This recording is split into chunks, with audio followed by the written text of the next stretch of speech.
যখন কারো প্রতি গভীর ভালোবাসা এবং অদ্ভুত আকর্ষণ সৃষ্টি হয় তখন অনেক সময় মন অস্থির হয়ে যায়। বিশেষ করে যদি সেই ভালোবাসা এমন কারো প্রতি হয় যিনি বয়সে অনেক বড় এবং পারিবারিক ঘনিষ্ঠ সম্পর্কে যুক্ত, তখন দ্বিধা আরও বেড়ে যায়। এমন অবস্থায় একজন লাজুক স্বভাবের ছেলের জন্য এই অনুভূতিগুলো বোঝা এবং এগিয়ে চলার উপায় খুঁজে পাওয়া সত্যিই চ্যালেঞ্জিং। আমার জীবনে এমনই একটি পরিস্থিতি এসেছিল যখন আমি অনুভব করলাম দুজন নারীর প্রতি আমার একসাথে গভীর টান।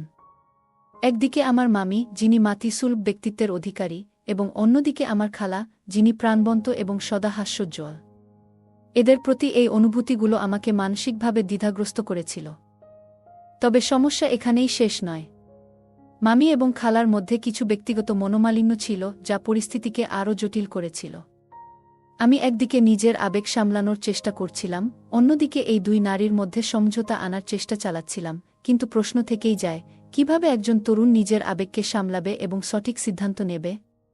এই জটিল পরিস্থিতি থেকে মুক্তি পেতে আমি কি করলাম তা নিয়েই আজকের এই গল্প।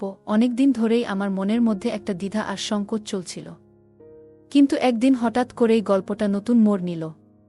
আমি ভাবতেও পারিনি যে ঘটনাগুলো এমনভাবে ঘটবে যা আমার জীবনে এক নতুন অধ্যায় তৈরি করবে। আমার মামি সেদিন দুপুরে আমাকে থামিয়ে দিল। সাধারণত সে খুব সহজ সরল এবং শান্ত স্বভাবের, তবে সেদিন সে প্রথমবার নিজেই কথা বলা শুরু করল। আমি ভীষণ লাজুক স্বভাবের কারণে আমি কখনো সাহস করে নিজের মনের কথা প্রকাশ করতে পারিনি, কিন্তু সেদিন মামি যেভাবে এগিয়ে এলো তা আমাকে অভিভূত করল। তার এই অপ্রত্যাশিত উদ্যোগ আমাকে এক অন্যরকম আত্মবিশ্বাস দিল। সেদিন বাড়িতে কেউ ছিল না, সবাই বাইরে গিয়েছিল বিয়ের কেনাকাটা করতে। বাড়িতে শুধু আমি আর মামি ছিলাম। কাজের মধ্যে ব্যস্ত থাকার সময় মামি ভেতরের ঘর থেকে আমাকে ডাকল, আরিয়ান, একটু আসো তো তাড়াতাড়ি।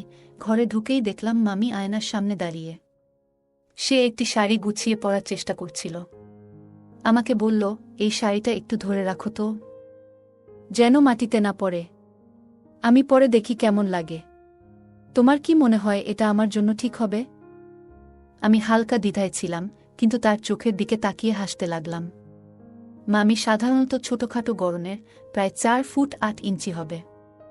অনেকে তাকে নিয়ে মজাও করত, কিন্তু মামি কখনো এসব কথায় গুরুত্ব দিত না। বরং সে সবসময় হাসিখুশি থাকত। সেদিন আমাদের গল্পের শুরুটা এখান থেকেই হয়। মামি আমাকে তার নতুন শাড়ি পরার বিষয়ে মতামত জানতে চাইল। তার সেই সরল প্রশ্ন আর আচরণ আমাকে তার প্রতি আরও শ্রদ্ধা আর ভালোবাসায় ভরিয়ে তুলল। আমার মামি সবসময় হাসিখুশি আর দারুণ ব্যক্তিত্বের অধিকারী। বয়স প্রায় 36, কিন্তু এখনও তার মধ্যে এক অদ্ভুত আকর্ষণ রয়েছে। যদিও তিনি কোনো সৌন্দর্য প্রতিযোগিতার রানী নন, তবু তার সহজ সরল সৌন্দর্য আর ব্যক্তিত্ব আমাকে মুগ্ধ করে। বিশেষ করে তার মনোমুগ্ধকর হাসি আর আচরণ সবসময় আমাকে আকর্ষণ করেছে। গত কয়েক মাস ধরে আমি খেয়াল করেছি মামির প্রতি আমার অনুভূতি আগের থেকে অনেকটাই বদলে গেছে। তার দিকে চেয়ে থাকার কোনো সুযোগই আমি হাতছাড়া করি না। আজ সকালে যখন তিনি আমাকে ঘুম থেকে জাগাতে এলেন, আমি আধো ঘুমেছিলাম। তিনি আমার কাঁধে আলতো করে হাত রাখলেন এবং বললেন, উঠে পড়ো, অনেক দেরি হয়ে গেছে। তার গলায় এক ধরনের কোমল সুর ছিল। আমি ধীরে ধীরে উঠে বসলাম এবং লক্ষ্য করলাম তিনি আমার দিকে তাকিয়ে এক চিলতে হাসি দিচ্ছেন। তারপর তিনি চাদরের কোণা ধরে বললেন, এই চাদরটা একটু ভাঁজ করতে হবে, তোমার সাহায্য লাগবে। আমি তার কথা শুনে কিছুটা লজ্জায় পড়ে গেলাম। তার এই মৃদু আচরণ আমাকে বিব্রত করেছিল, কারণ আমি বুঝতে পারছিলাম আমার মনের গোপন ভাবনা তার চোখ এড়াচ্ছে না। তবে তার সেই সহজ সরল ব্যবহারে আমি আবার শান্ত হলাম। আমার মনে পড়ে ছোটবেলায় মামি আমাকে অনেক আদর করতেন। সেই সময় এসব আচরণ ছিল খুবই স্বাভাবিক, কিন্তু এখন বয়স বাড়ার সঙ্গে সঙ্গে আমি তার প্রতি অন্যরকম অনুভব করতে শুরু করেছি। এটা আমার জন্য কিছুটা অস্বস্তিকর, কিন্তু একই সঙ্গে আকর্ষণীয়। সেদিন তিনি যখন চাদরটা ভাঁজ করছিলেন, হঠাৎ আমার দিকে তাকিয়ে বললেন, তোমার কি হলো? এত লাজুক কেন? তুমি তো ছোটবেলাতেও এমনই ছিলে, কিন্তু এখন একটু বদলানো উচিত।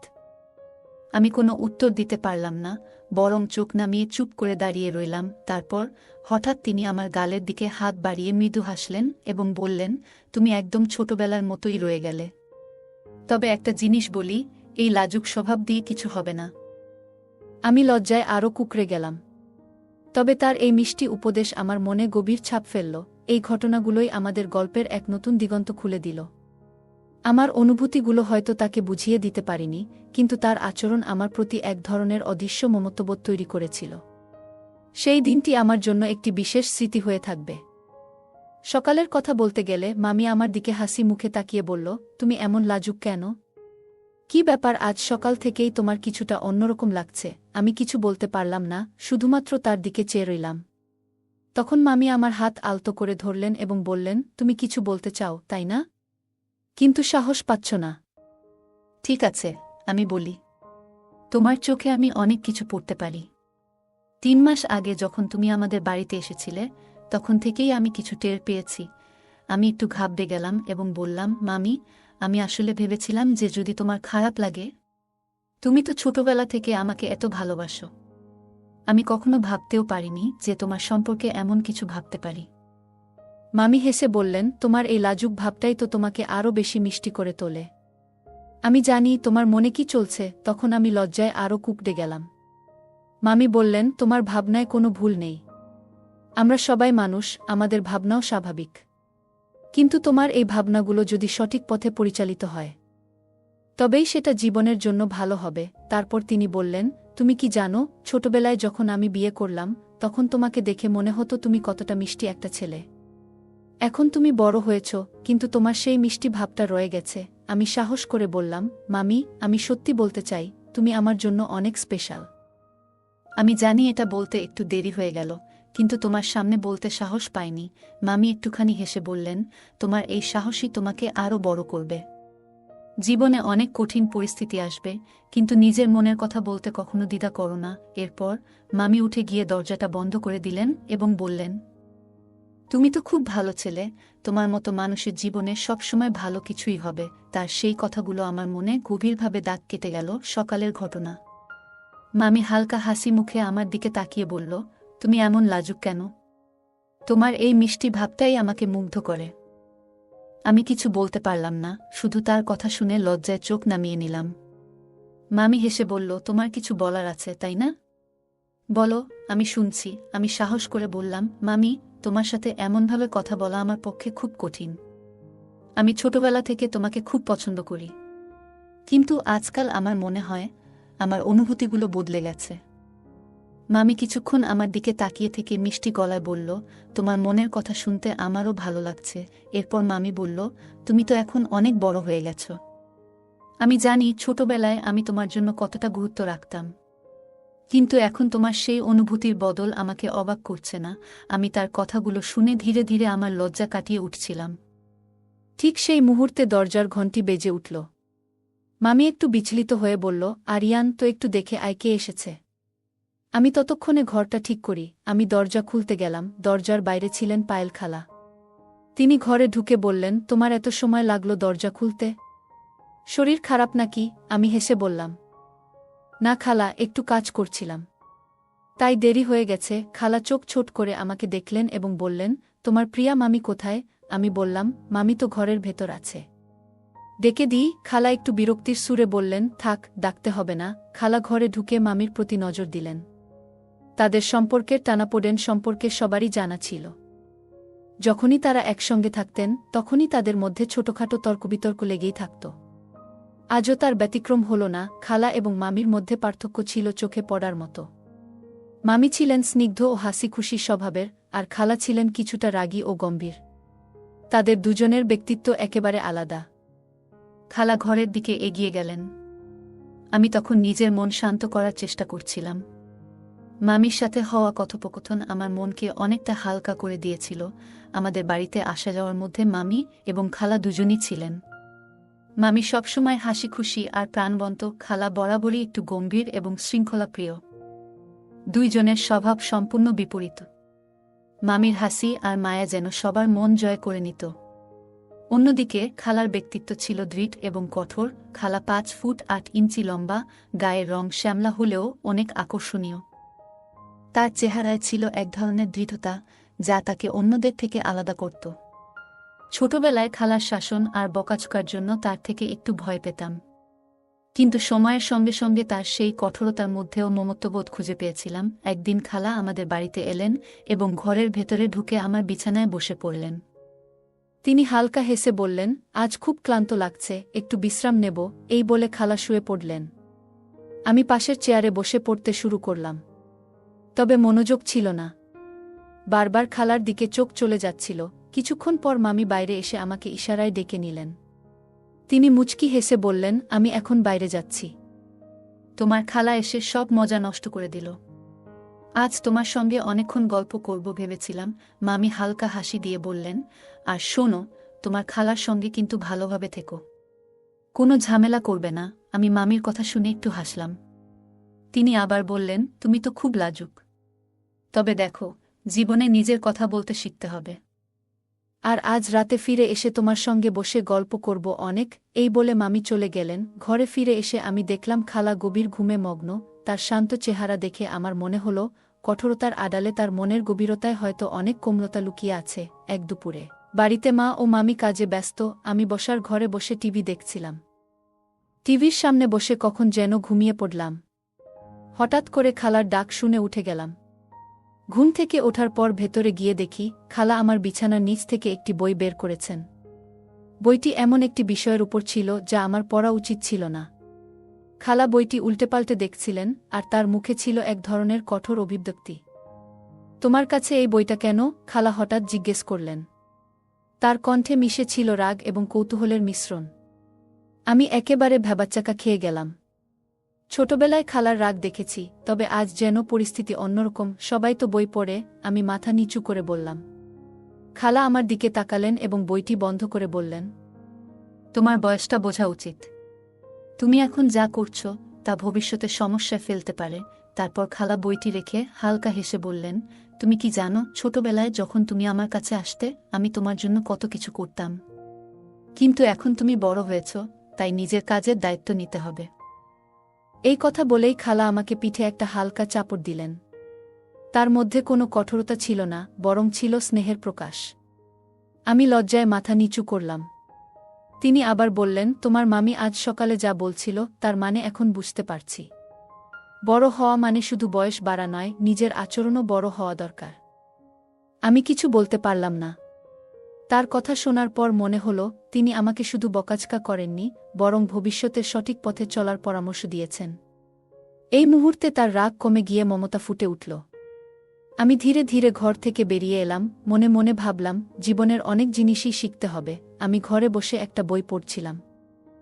হঠাৎ খালা এসে দরজার পাশে দাঁড়ালেন। তার চোখে ছিল রাগ এবং মুখে ছিল এক ধরনের কঠোর অভিব্যক্তি। তিনি আমাকে ডাকলেন, এই, এখানে আসো। আমি একটু ঘাবড়ে গিয়ে তার সামনে গিয়ে দাঁড়ালাম। তোমার ওই বইটা কি নিয়ে? এত লুকানোর কি আছে? খালা আমার দিকে তাকিয়ে কঠিন গলায় প্রশ্ন করলেন। আমি ভয়ে থমকে দাঁড়িয়ে রইলাম। ছোটবেলায় খালার রাগ দেখেছি, কিন্তু আজ যেন পরিস্থিতি ভিন্ন। কি বলতে চাইছ খালা? আমি শান্ত গলায় বললাম, তোমার মুখ দেখলেই বোঝা যাচ্ছে কিছু একটা গড়বড় আছে। সবকিছু খুলে বলো, নইলে কিন্তু আমি সত্যিটা বের করেই ছাড়ব। খালা আমার কান ধরে মৃদু টান দিয়ে বললেন।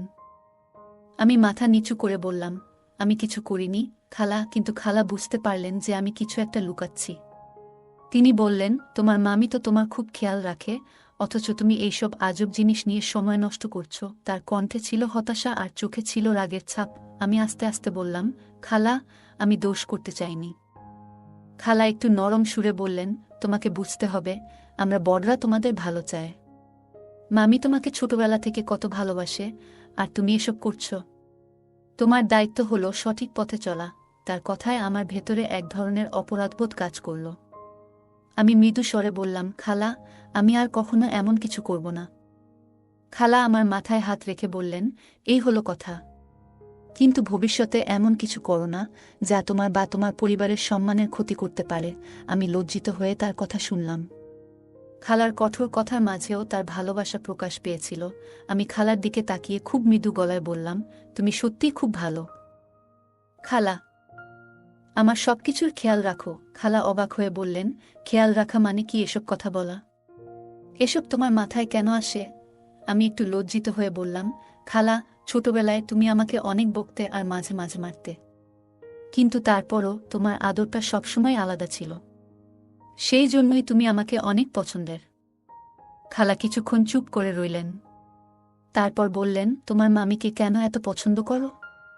সে তো ফর্সা, সুন্দর, আর আমি তো কালো, সাধারণ। তাহলে? আমি কিছুক্ষণ চুপ করে থেকে বললাম, তুমি কালো নও খালা। তোমার গায়ের রং তো সুন্দর, আর তোমার চুল, তোমার হাসি, সবই আমার খুব ভালো লাগে। খালা হেসে বললেন, তোমার কথা শুনে মনে হচ্ছে তুমি বড় হয়ে গেছ, কিন্তু আমার কাছে তো তুমিই সেই ছোট্ট ছেলেটা। তার চোখে একটা মমতার আভা ছিল। আমি বললাম, খালা, তোমাকে আর মামিকে আমি খুব পছন্দ করি। তোমরা দুজনই আমাদের বাড়ির প্রাণ। খালা বললেন, তাহলে ভালো করে পড়াশোনা করো আর বড় হয়ে আমাদের গর্বিত করো। আর এসব আজব চিন্তা মাথা থেকে ঝেড়ে ফেলো। আমি মাথা নিচু করে বললাম, ঠিক আছে খালা। 000।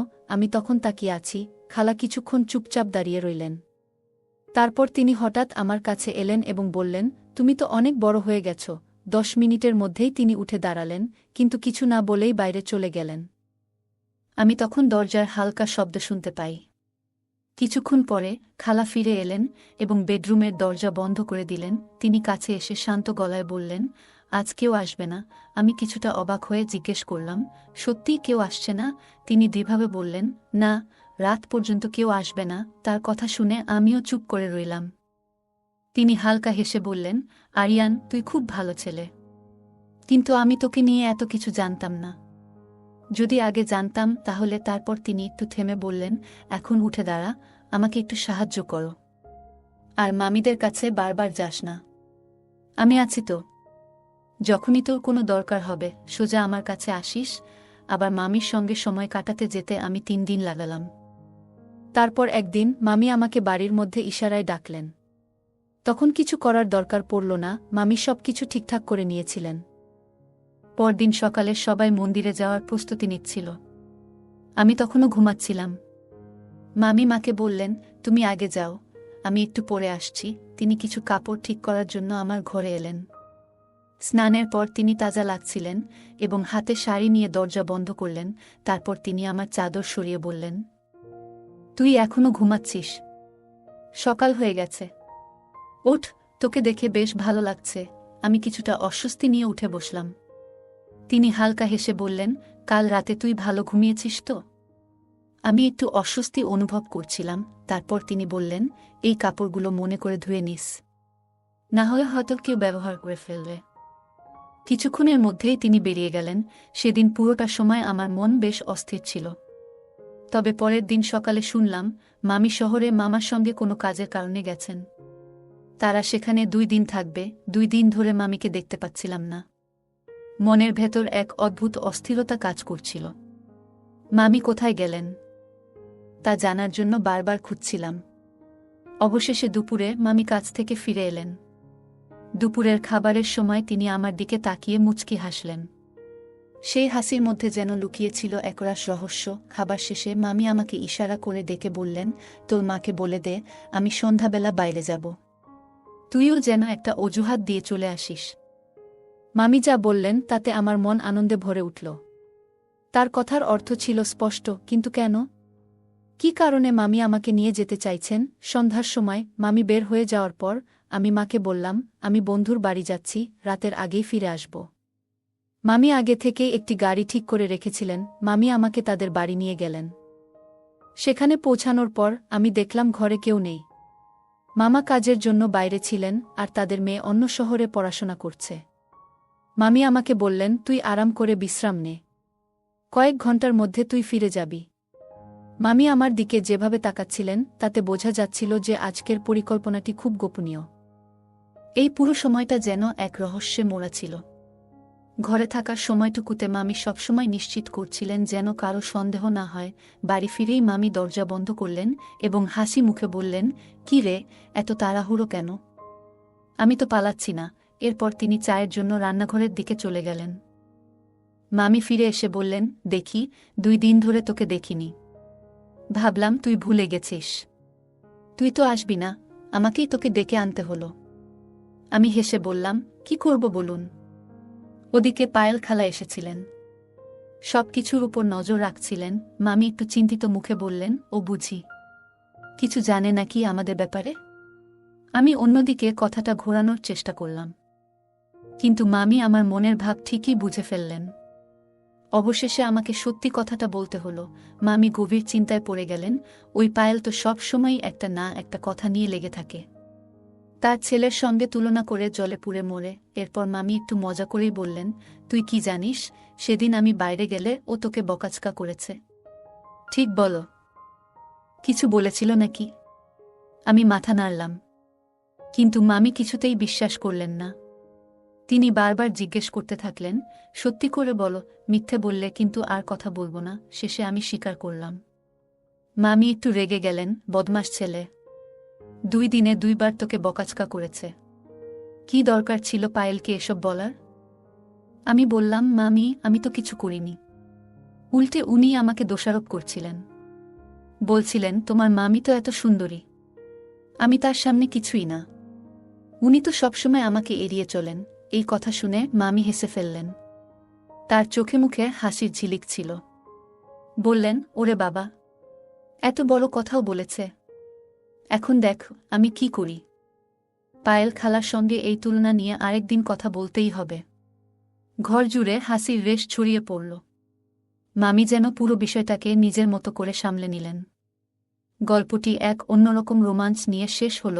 মামি কিছুক্ষণ চুপচাপ রইলেন, তারপর মৃদু হেসে বললেন, কি বলবো রে, আমি তো কখনো কিছু বলিনি। ওরাই সবসময় ঝগড়া করতে আসে, তবে মানুষ হিসেবে খারাপ নয়। এই বলে মামি উঠে গেলেন। বললেন, এক কাজ করি, তোর জন্য কফি বানাই।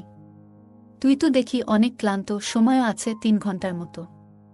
আমি হাসতে হাসতে বললাম, মামি যদি বলো, আমি 2-4 ঘন্টাও তোমার পাশে থাকতে রাজি। মামি আমার কথা শুনে হাসলেন এবং ভালোবেসে আমার পিঠে চাপড়ে দিলেন। তারপর তিনি কফি বানাতে গেলেন। এদিকে আমি বই বের করে দেখতে লাগলাম। মামি ফিরে এসে কফি খেতে খেতে বললেন, কি রে, এটা কোনো বই? তোর কাছে এমন সব বই আসে কিভাবে? আমি হেসে বললাম, মামি আগে কখনো দেখনি নাকি? মামি বললেন, না রে, এমন বই তো কখনো দেখিনি।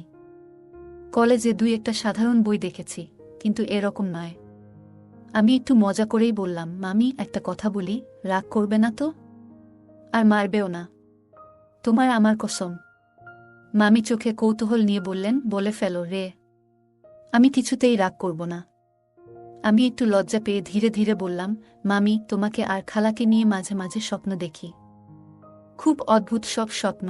এই কথা শুনে মামি অবাক হয়ে আমার দিকে তাকালেন। তারপর বললেন, কি সব বোকামি কথা বলছিস, লজ্জা করে না তোর? দাঁড়া, তোকে আমি ঠিক করছি। এটা বলেই মামি আমার কান মুচড়ে দিলেন। আমি কষ্টে চিৎকার করে বললাম, মামি প্লিজ, আমি তো তোমার কসম খেয়েছিলাম। মামি হেসে বললেন, কি বোকা ছেলে রে তুই। এরপর তিনি বইগুলো হাতড়াতে লাগলেন। বই দেখতে দেখতে তার মুখে আবার সেই মিষ্টি হাসি ফুটে উঠল। আরিয়ান সেই দিন রাগ এবং লজ্জায় লাল হয়ে গিয়েছিল। মামি হেসে বলল, ঠিক আছে, এখন যাও, বিয়ের অনুষ্ঠানের ভিড় মিটে গেলে দেখা করো, তখন দেখি কেমন করে সব ম্যানেজ করো। সেই রাতের অনুষ্ঠানে অনেকেই ছিল, কিন্তু আরিয়ান খেয়াল করল যে মামি এবং তার খালা কোথাও দেখা যাচ্ছে না। কিছুক্ষণ পর সে দেখে তারা দুজন এক পাশে দাঁড়িয়ে গল্প করছে। মামি বেশ কিছু বলছিল, কিন্তু খালা তার কথা মন দিয়ে শুনছিল। আরিয়ান ভাবল, এটা তো বেশ অদ্ভুত ব্যাপার। পরদিন সকালে আরিয়ান আবার মামির সঙ্গে কিছু সময় কাটানোর সুযোগ পায়। তখন সে তার মনের কথা খুলে বলে। মামি মুচকি হেসে বলল, তুমি সত্যিই কি আমার প্রেমে পড়েছ, নাকি আমাকে দেখলেই তোমার মাথা গরম হয়ে যায়? আরিয়ান লজ্জা পেয়ে বলল, না, আসলে খালা বলেছিলেন তুমি এখনো অনেক সুন্দরী, এই বয়সেও বিয়ে করলে ঠিক মানাবে। মামি তখন আরিয়ানকে অবাক হয়ে তাকিয়ে বলল, তোমার খালা বলেছে? আমি তো ভাবছিলাম সে আমার চেয়ে সুন্দর, কিন্তু তার আমার উপর এত রাগ কেন, সেটা বুঝতে পারি না। আরিয়ান উত্তরে বলল, আমি খালাকে বলেছিলাম তুমি তার উপর রাগ করো না, আর খালা বলেছিল সে বুঝতে পারে না তুমি কেন তার উপর রাগ করো। মামি তখন একটু চুপ করে থাকল, পরে হেসে বলল, ঠিক আছে, দেখা যাক সামনে কি হয়। সেই রাত থেকে খালা এবং মামির মধ্যে আর কোনো ঝগড়া হয়নি। তারা একসঙ্গে হাসি খুশি গল্প করতে শুরু করল। এমনকি একদিন আরিয়ান দেখে তারা একসঙ্গে কোনো কৌতুকে উচ্চস্বরে হাসছে। এরপর দিন ছিল রিসেপশন। সবাই প্রস্তুতি নিয়ে চলে গিয়েছিল, শুধু বাড়িতে ছিল আরিয়ান, মামি এবং খালা। মামি একটি গহনার হুক আটকে দিতে পারছিল না। সে আরিয়ানকে ডেকে বলল, এই আরিয়ান, একটু আসো তো, এই হুকটা আটকে দাও। খালা তখন নিজের চুল ঠিক করছিল, তাই ভেতরে চলে গেল। আরিয়ানও যেতে চেয়েছিল, কিন্তু থেমে গেল। দরজার ফাঁক দিয়ে সে দেখতে লাগল, মামি পুরো সাজগোজ করে দাঁড়িয়ে আছে। সন্ধ্যার আয়োজন চলছিল, আর মামির গলার নেকলেসের হুক আটকে দিতে সমস্যা হচ্ছিল। সে বলল পায়েল খালাকে, একটু দেখো তো, হুকটা আটকে দিচ্ছি না। খালা এসে বলল, আচ্ছা দাও, আমি দেখছি। কিন্তু হুকটা বেশ ঢিলা ছিল। খালা আশেপাশে কিছু একটা খুঁজে দেখতে লাগল। কিছু না পেয়ে শেষ পর্যন্ত সে দাঁত দিয়ে হুকটা ঠিক করল। মামির চোখে কৃতজ্ঞতার ঝিলিক ফুটে উঠল। খালার এমন আচরণে মামি একটু চমকে গেলেও নিজেকে সামলে নিয়ে সোজা হয়ে দাঁড়াল। শেষে হুকটা ঠিক হয়ে গেল। মামি মুচকি হেসে বলল, পায়েল, একটা কথা বলি, রাগ করো না। তোমার এই শাড়িতে তুমি সত্যিই দারুণ লাগছ। পেল খালা একটু লজ্জা পেয়ে বলল, ধন্যবাদ, কিন্তু তোমার সাজও কম সুন্দর নয়। আজ কি তুমি লাল শাড়িটা পরবে? প্রিয়া মামি বলল, ভাবছিলাম লালটা পরব, কিন্তু তোমার পরামর্শে সবুজ শাড়িটা পরে নিলাম। তুমি বলেছিলে এটা পরলে ভালো লাগবে। খালা মাথা নেড়ে বলল, ঠিক বলেছ, সবুজটা তোমার খুব মানিয়েছে। কিছুক্ষণ তারা গল্প করল। এরপর মামি বাইরে বেরিয়ে গেল, আর খালা অন্য ঘরে তৈরি হতে চলে গেল। কিছুক্ষণ পরে মামি ডেকে বলল, পায়েল, একটু এসো তো, একটা সমস্যা হয়েছে। খালা যখন ঘরে ঢুকল, মামি তখন আয়নার সামনে দাঁড়িয়ে নিজের শাড়ি ঠিক করছিল। সে বলল, আমার ওজন একটু বেড়ে গেছে মনে হচ্ছে। এই শাড়িটা একটু টাইট লাগছে। খালা বলল, আরেকটা শাড়ি পরে নাও, যদি আরামদায়ক লাগে। মামি মুচকি হেসে বলল, না, এটা পরেই থাকি। তুমি ঠিক করে দাও। খালা একটু ঝুঁকে শাড়িটা ঠিক করে দিল। তারপর বলল, তোমাকে এটা দারুণ মানিয়েছে, সবাই তোমার দিকে তাকাবে। মামি হেসে বলল, তাহলে আর কিছু ভাবার দরকার নেই। সেদিনের আয়োজন ভালোভাবেই শেষ হল। তাদের কথোপকথন আর খুনসুটি সন্ধ্যাকে আরও সুন্দর করে তুলেছিল। হালকা হাসির শব্দ শুনতে পেলাম, কিন্তু আর কিছু না। মিনিট পেরিয়ে গেল, আমি ভাবছিলাম ভেতরে কি হচ্ছে। প্রায় ২০ মিনিট পরে আমি বললাম, মামি, খালা, দেরি হয়ে যাচ্ছে, মা আমাকে বকবে। ভেতর থেকে মামি বলল, হ্যাঁ হ্যাঁ, আমরা আসছি। কিছুক্ষণ পর দরজা খুলল এবং তারা দুজন বেরিয়ে এলো। তাদের মুখে এক ধরনের রহস্যময় হাসি ছিল। আজ খালাকে দেখতেও অসাধারণ লাগছিল। তারা দুজন এত সুন্দর লাগছিল যে আমি মুগ্ধ হয়ে গেলাম। তারা আমার দিকে তাকিয়ে হেসে বলল, এইভাবে তাকিয়ে আছো কেন? আগে কখনো আমাদের দেখনি নাকি? মামি হেসে বলল, ছাড়ো পায়েল, আরিয়ান তো আজ পুরো বিভোর হয়ে গেছে আমাদের দেখে। খালা বলল, দেখো আরিয়ান, লোকজন আজ ভাববে আসল অতিথি কে আর তুমি কার দিকে তাকিয়ে আছো। সবাই মজা করতে করতে রিসেপশনের জন্য বেরিয়ে পড়লাম। পুরো অনুষ্ঠানে তারা একসঙ্গে ছিল, কথা বলছিল এবং হাসছিল। আমার মা আমাদের দেখে মুচকি হেসে বললেন, আজ এদের কি হয়েছে? ঝগড়ার বদলে পুরো সময় মিলেমিশে আছে। রাতে আমার মনের মধ্যে অনেক প্রশ্ন ঘুরপাক খাচ্ছিল। তারা ভেতরে সাজছিল নাকি অন্য কিছু করছিল? পরদিন অতিথিরা ধীরে ধীরে বিদায় নিচ্ছিল। খালা, যিনি সাধারণত দিল্লিতে থাকেন, চলে যাওয়ার কথা ভাবছিলেন। কিন্তু মামি তাকে বলল, পায়েল, তুমি কি এখানে আরও কিছুদিন থাকতে পারবে? আমি একা হয়ে যাব। আমার মা বিস্মিত হয়ে তাকালেন। যারা আগে এক মুহূর্তে একে অপরকে সহ্য করতে পারত না, তারাই এখন একসঙ্গে থাকার কথা বলছে। আমার মা হাসতে হাসতে বললেন, তাহলে তুই থাক, তোর মামি আর খালার সঙ্গে থেকে ভালো সময় কাটাবি। আমি খুশি হয়ে বললাম, হ্যাঁ মা, আমি এখানেই থাকব। তবে আমার মনে হচ্ছিল, এই দুইজন একসঙ্গে থাকলে আমাকে নিয়ে কি পরিকল্পনা করবে কে জানে। পরের দিন বিকেলে বাবা মা বেরিয়ে গেলেন। আমি, মামি আর খালা একা রইলাম। খালা বিদায় নেওয়ার আগে মজা করে আমার গালে চাপ দিয়ে বললেন, তোর মুখ দেখে মনে হচ্ছে খুব কষ্ট হচ্ছে আমাকে যেতে দেখে। আমি মুচকি হেসে বললাম, খালা, তুমি আমাদের সঙ্গে থাকো, একসঙ্গে মজা করব। রাতে আমরা তিনজন একসঙ্গে গল্প করছিলাম। মামি আমাকে বললেন, আজ রাতে কে কোথায় ঘুমাবে? আমি বললাম, আমি বাইরের ঘরে ঘুমাব, তোমরা ভেতরে আরামে এসি চালিয়ে ঘুমাও। আমার কথা শুনে তারা হেসে উঠলেন। খালা বললেন, আরে না, তুই বাইরের ঘরে কিভাবে থাকবি? তুই ভেতরে থাক, আমি বাইরে ঘুমাই। মামি বললেন, তা তো হবে না, তুই ভেতরে ঘুমা পায়েল, আমি বাইরে ঘুমাই। তাদের মধ্যে এই তুই ঘুমা আমি ঘুমিখু নিয়ে হাসাহাসি চলতে লাগল। আমার দিকে তাকিয়ে বারবার হেসে উঠছিলেন, মনে হচ্ছিল আমায় নিয়েই মজা করছেন। অবশেষে তারা আমায় বললেন, তুই বল আরিয়ান, তুই কোথায় ঘুমাবি? আমি বললাম, সবাই একসঙ্গে ভেতরের ঘরে ঘুমাই। বড় বিছানা আছে, আমরা সবাই আরামে থাকতে পারব। আমার কথা শুনে তারা এত হাসলেন যে হাসি থামাতে পারছিলেন না। শেষ পর্যন্ত আমরা তিনজন একসঙ্গে গল্প করতে করতে ঘুমিয়ে পড়লাম। সেই রাতে তারা আমাকে নিয়ে কি পরিকল্পনা করছিলেন সেটা হয়তো আমি কখনোই জানতে পারব না। রাতের কথা বলি। মামি হেসে বললেন, ঠিক বলেছিস, চালাক ছেলে। চলো আমরা সবাই ভেতরে গিয়ে একসঙ্গে ঘুমাই। আমরা একসঙ্গে বড় বিছানায় ঘুমাতে গেলাম। আমি মাঝখানে শুয়েছিলাম, আর মামি আর খালা আমার দুপাশে। তারা একে অপরের দিকে তাকিয়ে হাসছিলেন। তাদের সেই গোপন হাসি দেখে আমার মনে হলো, আজ রাতে নিশ্চয়ই কিছু ঘটনা ঘটবে। বন্ধুরা, যদি এই গল্পটি ভালো লেগে থাকে তাহলে দয়া করে ভিডিওটি লাইক করুন এবং আমাদের চ্যানেলটি সাবস্ক্রাইব করুন। পাশে থাকা বেল আইকনটি প্রেস করুন, যাতে করে আমরা যখনই নতুন ভিডিও আপলোড করি তার নোটিফিকেশন সবার আগে আপনার কাছে পৌঁছে যায়। ধন্যবাদ, দেখা হবে আমাদের পরবর্তী ভিডিওতে। আমি যখন ছোট ছিলাম তখন আপা রুমে আমায় থাকতে দিত। আপা আমায় প্রতি রাতে গল্প শোনাত, কিন্তু আমার বয়স যখন 14 তখন আমি ক্লাস 10-এ পড়তাম। তারপর থেকে আমার আপা আমায় তার রুমে থাকতে দিত না। আপা বলতো, তোর এখন বয়স হয়েছে, তুই তোর রুমে ঘুমা। আমার তখন কিছুই ভালো লাগতো না। একদিন আমি সন্ধ্যা হতেই আপার রুমের কাঠের নিচে শুয়ে রইলাম। রাত যখন গভীর হলো, আপা তখন ঘুমে বিভোর। আর এই সুযোগে আমি তাহলে মূল ঘটনাটি বলি। এটি আমার জীবনের একটি সত্য ঘটনা। আমরা 3 ভাই বোন। আমি সবার ছোট। ভাইয়া আর আপার সাথে আমার বয়সের পার্থক্য প্রায় 14 ও 13 বছরের। ছোট বলে সবার খুব আদরেরও ছিলাম আমি। ভাইয়া আর আপার খুব বেশি ভালোবাসা পেয়েছি আমি। বাবা একটা সরকারি কলেজে ইংরেজি পড়াতেন। ভালোই নামডাক ছিল তার। বাবার চাকরির সুবাদেই শহরে আসা তার। আমার মা একজন গৃহিণী।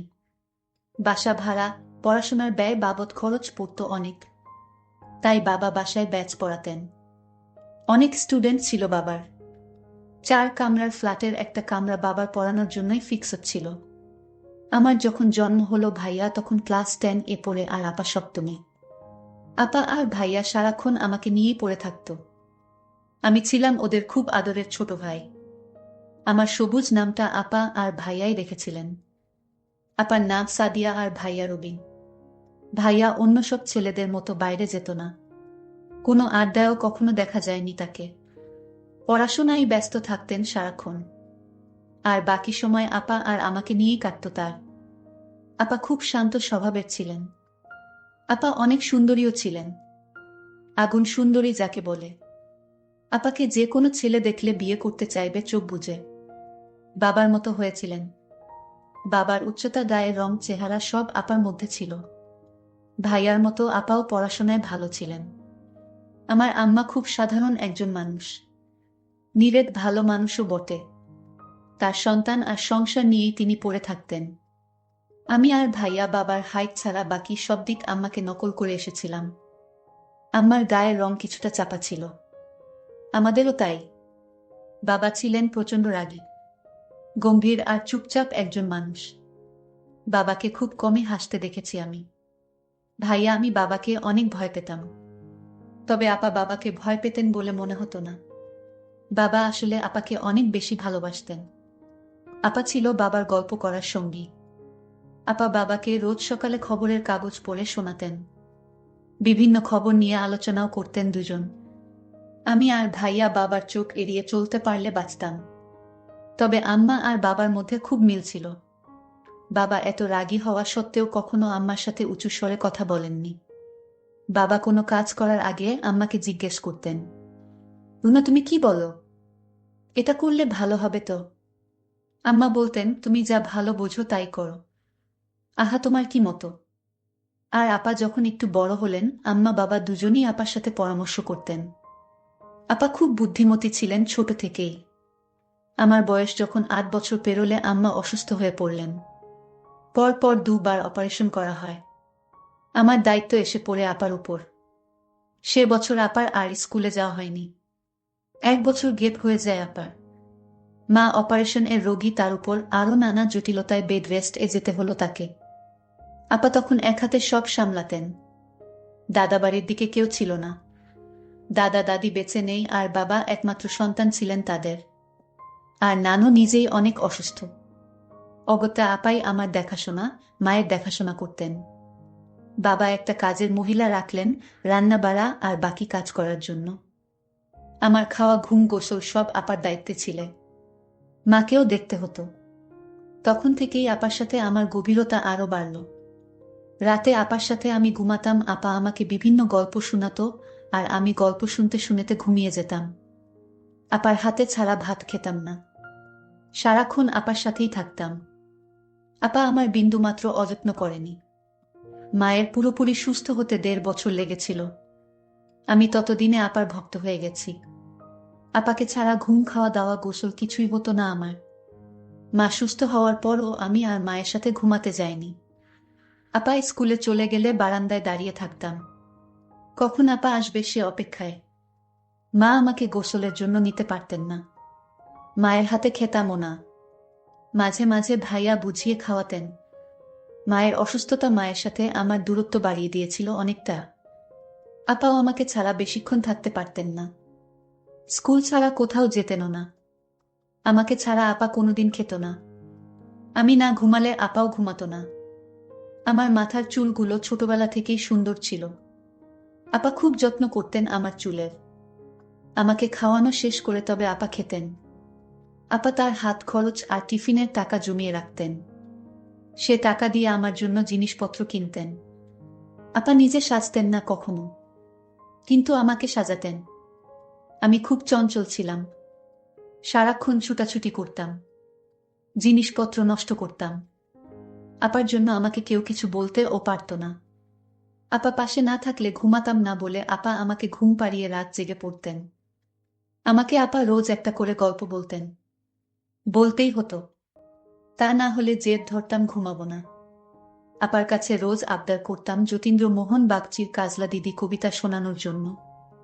কেন জানি খুব ভালো লাগতো। আবার কষ্ট হতো। বাবাকে ভয়টা খুব বেশিই পেতাম।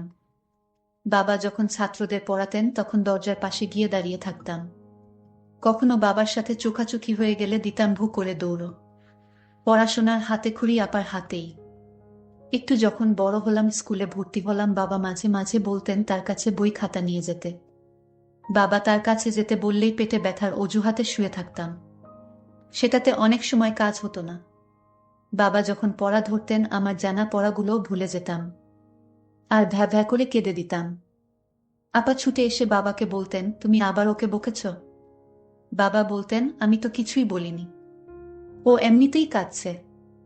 আপা আমাকে সেখান থেকে উঠিয়ে নিয়ে যেতেন আর বাবাকে বলতেন, থাক, তোমার আর ওকে পড়িয়ে কাজ নেই। যেদিন উক্ত ঘটনা ঘটত সেদিন রাতে আর ডাইনিং টেবিলে খেতে যেতাম না। ঘুমের ভান ধরে শুয়ে থাকতাম। আপা তখন রুমে এসে আমাকে শুনিয়ে শুনিয়ে বলতেন, আজকে ডাইনি বুড়ির নতুন একটা গল্প বলবো ভেবেছিলাম। কি আর করা, সবুজ তো ঘুমিয়ে গেছে। আমি তৎক্ষণাৎ উঠে বসে বলতাম, আপা বলো গল্পটা। আমি ঘুমাইনি। আমার কাণ্ড দেখে আপা হেসে গড়াগড়ি খেতেন। বাবা বা আম্মা কেউই কখনো আপার কথার বাইরে যায়নি। বাবা দেখতাম সব সিদ্ধান্ত নেওয়ার আগে আপার সাথে আলোচনা করতেন। আম্মাও তাই। আমি মোটেও আপা আর ভাইয়ার মতো হইনি। পড়াশোনার কাজ দিয়েও যেতাম না। সারাক্ষণ দুষ্টুমিতে ব্যস্ত ছিলাম। আপা টুকটাক পড়াতেন। একটু পরেই উঠে যেতাম। বই ছিঁড়ে কুটি কুটি করা ছিল আমার একটা অভ্যাস। পড়ার চেয়ে বেশি বইই ছিঁড়েছি আমি। ভাইয়া ততদিনে মেডিকেল এ চান্স পেয়ে চলে গেছেন অন্য শহরে। আপা বাবার কলেজেই পড়তেন। আমাদের বাসা থেকে খুব একটা দূরে ছিল না কলেজ। আমি বিকেলে বন্ধুদের সাথে গল্প করে বাড়িতে এসে দেখলাম আপা, আম্মা, বাবা সবাই চুপচাপ। বাবা প্রচন্ড রেগে আছেন, বোঝাই যাচ্ছে। আম্মা বারবার আঁচলে চোখ মুছছেন। আপাকে আস্তে করে জিজ্ঞেস করলাম, কি হয়েছে আপা? আম্মা কাঁদছেন কেন? আপা বললেন, তুই হাত মুখ ধুয়ে পড়তে বস। বড়দের কথার মধ্যে থাকতে হয় না বলেছি না। যা তুই। আপা আসছি। আপার কথা মতো রুমে চলে আসি। তবে একটু পর পর উকি দিচ্ছিলাম কি হয়েছে জানার জন্য। বুঝলাম না কিছুই। শুধু বাবাকে বলতে শুনলাম এ বাসায় ওর নাম আর তুলবে না, ওর সাথে কেউ যোগাযোগ রাখবে না, ও যেন এদিকের পথও না মারায়। বাবা কার কথা বলেছেন বুঝতে পারিনি। তবে এরপর থেকে দেখতাম ভাইয়া আর আসতেন না। আম্মা আর আপা বাবাকে লুকিয়ে ভাইয়ার সাথে কথা বলতেন। আমাকে নিষেধ করতেন ভাইয়ার সাথে কথা হয়েছে সেটা বাবাকে না বলার জন্য। আপার কথা আমি অক্ষরে অক্ষরে পালন করতাম। আমি ধীরে ধীরে বড় হতে লাগলাম, এখন আমি ক্লাস 9-এ পড়ি। আমি আপাকে বলতাম, আপা তুমি আজ আমাকে গোসল করিয়ে দাও। আপা বলল, দেখ সবুজ, তুই এখন বড় হয়েছিস, এখন তুই নিজেই গোসল করতে পারবি। যা তুই গোসলটা সেরে আয়, আমি তোর জন্য খাবারের ব্যবস্থা করছি। আপার কথা শুনে আমার খুব খারাপ লাগলো। আমি বলেছি, আপা আমি গোসল করব না, ভাতও খাইব না। আপা বলছিল, কেন কি হয়েছে? তুমি জানো না কি হয়েছে? ইদানিং দেখছি তুমি আমায় আগের মতো স্নেহ করো না। গোসল করিয়ে তারপর আমাকে নিয়ে ভাত খেতে বসতা, আর এখন কিছুই করো না। আমাকে তুমি দিন দিন দূরে ঠেলে দিচ্ছ কেন আপা? আমার যে তোমায় ছাড়া কিছুই ভালো লাগে না। আপা বলল, তুই বড় হয়েছিস, এখন তুই নিজে নিজে সব শিখে নে। 2 দিন পর তো আমি বাড়ি চলে গেলে তখন তোর গোসল খাওয়া দাওয়া তোর করতে হবে। আমি আপুর কথা শুনে আপাকে বললাম, আমি তোমাকে কোনোদিন বাড়ি যেতে দিব না। আমাকে ছেড়ে চলে গেলে আমি কিন্তু মরে যাব বলে দিলাম। আমি এসব বলতে বলতে কান্না করতে লাগলাম। আপা বলল, ঠিক আছে, কান্না করিস না, চল তোকে গোসল করিয়ে দেই। আপা যখন আমায় গোসল করিয়ে দিচ্ছিল তখন আমার কেমন জানি লাগছিল। আমার শরীরটা ঘামতে শুরু করলো। আপা জিজ্ঞেস করলো, কিরে তোরে গোসল করালাম, তারপরও তুই এভাবে ঘামতেছিস কেন? আমি আমার ভাইয়ের কথা শুনে অবাক হয়ে হলাম। সবুজ এসব কি বলছে? সবুজ তো কোনোদিন এই কথা আমাকে বলেনি, আজ কেন বলল? আমি বুঝতে পারছিলাম ভাইয়ের মনে মনে কি চলছিল। যাই হোক, তাকে গোসল করিয়ে ঘরে এসে খাবার দিলাম। আমি বললাম, নে এবার খেয়ে নে। সবুজ বলল, না আমি খাবো না। কেন খাবি না? নিজের হাতে খেয়ে নে। আমি বললাম, আপা তুমি তোমার হাত দিয়ে ভাত খাইয়ে দাও। তোমার হাতে ছাড়া ভাত না খেলে আমার পেট ভরে না আপা। আমি আপার সাথে ঘনিষ্ঠ হতে লাগলাম। আর একটা সুযোগ খুঁজতেছিলাম, কিভাবে পাওয়া যায়। আমার কিছু করার ছিল না, ছোট ভাইয়ের বায়না আমি কিছুতেই ফেলতে পারলাম না। তাকে নিজ হাতে ভাতও খাইয়ে দিলাম। রাতে পড়া শেষ করে আপার রুমে গিয়ে শুয়ে পড়লাম। সবুজ, তুই এখন থেকে তোর নিজের ঘরে ঘুমাবি। তোর রুমে যা সবুজ। কেন আপা, আমাকে কেন এভাবে তাড়িয়ে দিচ্ছ? আমি তোমার রুমেই ঘুমাবো। বুঝেছি, এখন তুমি আর আগের মতো আমাকে গল্প শোনাও না, তোমার রুমে থাকতে দাও না। এটার কারণ এখন আমি তোমার বোঝা হয়ে গেছি। আরে না ভাই, তুই আমার কাছে কোনোদিনই বোঝা হবি না। তুই বুঝিস না কেন, তুই এখন বড় হয়েছিস। আমি কিছু বুঝি না, আমি এখানে থাকবো আপা। আমার একা একা ঘুমাতে ভয় লাগে। আপু তখন বলল, তোরে আমি বুঝিয়ে পারলাম না। ঠিক আছে, তাহলে চুপচাপ ঘুমাবেন, বেন করবি না। আমি মনে মনে ভাবলাম, ও হয়তো ছোটবেলা থেকে আমার আদরে বড় হয়েছে, তো তাই এখন আর আমাকে ছাড়া থাকতে চায় না। কিন্তু আমার এই ধারণা সম্পূর্ণ ভুল ছিল। আমার ভাই যে দিন দিন এত দুষ্ট হয়ে যাবে তা আমি ভাবতেই পারি না। আমি একদিন সবুজকে দেখলাম স্কুলে একটা মেয়ের সাথে গল্প করছে। আমি ভাবলাম এই বয়সেই ভাইটা মেয়েদেরকে নিয়ে গল্প করে। সবুজ যখন বাড়িতে ফিরল, আমি তাকে জিজ্ঞেস করলাম, তুই মেয়েদের সাথে গল্প করিস কেন? সে বলল, আপা আমি একটা অঙ্ক বুঝি নাই, আর তাই আমার বান্ধবীদের কাছ থেকে অঙ্কটা বুঝে নিলাম। সবুজ আমার সাথে কতটা মিথ্যা বলেছে। আমি আজ তাকে বললাম, সবুজ আজ থেকে আমার রুমে তোর থাকা বন্ধ, কারণ ইদানিং দেখছি তুই কেমন জানি হয়ে গেছিস। তোর নজর ভালো না, আমার রুমে থাকতে পারবি না। তখন সে আমার সাথে রাগ দেখিয়ে বলল, ঠিক আছে ঠিক আছে, আমি তোমার রুমে আর থাকবো না আমি। কিন্তু সবুজ তা মুখেই রাগ দেখিয়ে বলেছিল, কিন্তু রাতে সে আমি শোয়ার আগেই কাঠের তলে লুকিয়ে পড়ল। এটা আমি কিছুতেই জানতাম না। আমি সবুজকে খুঁজতে লাগলাম, সবুজ তুই কই গেলি? সবুজের রুমে গিয়ে দেখলাম সবুজ নেই। সবুজ তো আমার ঘরের কাঠের নিচে শুয়ে রইল। তা আমি দেখিনি। আমি মাকে জিজ্ঞেস করলাম, মা সবুজ কোথায়? মা বলল, সবুজ তো আজ তো বলে গেল তোর ফুফুর বাড়িতে যাবে, আজ আসবে না। আমি মনে করলাম সবুজ কি আমার সাথে রাগ করে চলে গেল, কিন্তু বন্ধুরা সবুজ যায়নি। সবুজ আমার রুমে কাঠের নিচে শুয়ে আছে। কেন শুয়ে রইল তা জানতে পারবেন এবং আমার সাথে কি করতে চায়। মার কথা শুনে আমি ভাবলাম হয়তো সবুজ তার ফুফুর বাসায় চলে গেছে, আর তাই আমিও নিশ্চিন্তে ঘুমিয়ে পড়লাম। আমি যখন ঘুমিয়ে পড়লাম তখন সবুজ কাঠের তল থেকে ধীরে ধীরে আমার কাঠে বসল। সবুজ দেখল আমি ঘুমে বিভোর হয়ে রয়েছি। সবুজ তখন ধীরে ধীরে আমার কাঠে বসল, তারপর আমার পাশে শুয়ে পড়ল। ঠিক তখনই সুকেশের উপর থেকে বিড়াল লাফ দিয়ে টেবিলে পড়তেই একটা শব্দ হলো। শব্দটা শুনে আপা লাফ দিয়ে উঠে এবং ভয় পেয়ে যায়। তখন দেখল আমি তার কাঠে শোয়া অবস্থায় সবুজ ঘুমের ভার করে শুয়ে রইল। আমি তখন সবুজকে বললাম, এ সবুজ, তুই আমার রুমে কি করে এলি? আমি তো দরজা লক করে ঘুমিয়েছিলাম। তাহলে তুই এখানে কি করে আসলি? আমার তো মাথায় কাজ করছে না। সবুজের উদ্দেশ্যটা কি আমি তা খুঁজে বের করার জন্য। আমি সবুজকে বললাম, তুই আমার রুমে কি করে আসলি? সে তখন বলল, আপা তুমি যখন বলেছিলে আজ থেকে আর আমাকে তোমার রুমে থাকতে দিবে না, তখন আমি বুদ্ধি করে আমি তোমার কাঠের নিচে আগে থেকেই শুয়েছিলাম। কারণ তোমার রুম আমায় জাদু করে ফেলেছে। তোমার এই রুমটা ছাড়া আমার ঘুম আসে না। এসব বাজে কথা রেখে যা ঘুমাতে, যা তোর রুমে। আমি বললাম, ঠিক আছে। আমার আপার প্রতি এক অন্যরকম অনুভূতির সৃষ্টি হলো। আপাকে চাই। পরের দিন আমি ভাবলাম আজ আমার যে করে হোক আপার রুমে থাকতেই হবে, আর আমার হিসাবটা সেরে নিতে হবে। আমি আজ সন্ধ্যা হতেই আপার রুমে আগে থেকেই আলমারির পিছনে লুকিয়ে পড়লাম। কারণ এখন আর আপা আমায় তার রুমে থাকতে দেয় না, বলে আমি নাকি বড় হয়ে গেছে তাই। আপা তখন খাওয়া দাওয়া শেষ করে আপার রুমে ঘুমাতে এলো। রাত যখন গভীর হলো, আপা যখন ঘুমিয়ে পড়ল, আমি আলমারির পিছন থেকে আস্তে করে বেরিয়ে আসলাম। আমি ধীরে ধীরে আপুর কাছে গিয়ে শুয়ে পড়লাম। আপু তখন গভীর ঘুম ঘুমাচ্ছে। এর মধ্যেই হঠাৎ আমি লক্ষ্য করলাম রুমে জানালা দিয়ে একটি ছেলে পিস্তল হাতে নিয়ে জানালাটা এক ধাক্কায় ভেঙে দিল। তার হাতে এত শক্তি ছিল।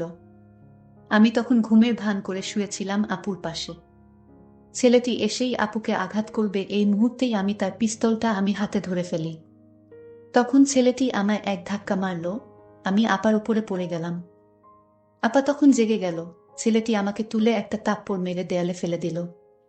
আমি তখন একটা পাথরের বল দিয়ে ছেলেটি মাথায় আঘাত করলাম। ছেলেটি তখন দৌড়ে পালিয়ে গেল। ছেলেটি আপার ক্ষতি করতে চেয়েছিল, কিন্তু ভাই হিসেবে আমি আপাকে ছেলেটির হাত থেকে রক্ষা করলাম। আমি মাথায় একটু আঘাত পেলাম। আপা তখন বলল, এটা কেমন করে হলো? আর তুই আজও আমার রুমে? আপা তুমি আমাকে অযথা সন্দেহ করছো। আমি তোমার ঘরে কেন থাকতে চাইতাম জানো? তোমাকে পাহারা দেওয়ার জন্য। আর তুমি আমায় ভুল বুঝতে, কিন্তু আমি জানতাম তোমার উপর এমন হামলা হবে। আর তাই তোমাকে রক্ষা করতে তুমি জায়গা না দেওয়া সত্ত্বেও আমি লুকিয়ে তোমার রুমে থাকতাম। তার একটাই কারণ, আমি তোমার ক্ষতি হতে দিব না। তোমার যদি আজ কিছু একটা হয়ে যেত তাহলে আমিও মরে যেতাম। কারণ মায়ের আদর দিয়ে তুমি আমায় বড় করে তুলেছে। আমি তোমাকে ছাড়া কেমন করে থাকি? আপা তখন আমাকে জড়িয়ে ধরে কান্না শুরু করলো আর বলতে লাগলো, তুই আমায় এত ভালোবাসিস, আজ তোর নিজের জীবন বাজি রেখে নিজের বোনকে বাঁচাইলি। আমি হাও মাও করে কান্না করে বললাম, আপা আমি তোকে কিছুতেই হারাতে দিব না। যেদিন ওই ছেলেটি আমাকে হুমকি দিয়ে বলেছিল তোর বোনকে বিয়ের প্রস্তাব দিয়েছিলাম, আর তাই তোর বোন আমাকে থাপ্পড় মেরেছিল, এর প্রতিশোধ আমি তোর বাড়িতে গিয়েই নিব। আর তখন থেকেই আমি তোমার রুমে থাকতে চেয়েছি, কারণ আমি জানতাম ওই ছেলেটি যে কোনো সময় রুমে এসে তোমার ক্ষতি করতে পারে। আর তাই তোমাকে পাহারা দেওয়ার জন্যই আমি তোমার রুমে তোমার বিনা অনুমতিতে থাকতে চেয়েছি। আপা গর্ব বলল, প্রতিটা ঘরে ঘরে যেন তোর মতো ভাইয়ের জন্ম হয়। বন্ধুরা, আজকের গল্পটি কেমন লাগলো তা অবশ্যই কমেন্ট করে জানাবেন। আর এরকম নতুন নতুন ভিডিও পেতে আমার চ্যানেলটি সাবস্ক্রাইব করে পাশে থাকবেন। ধন্যবাদ।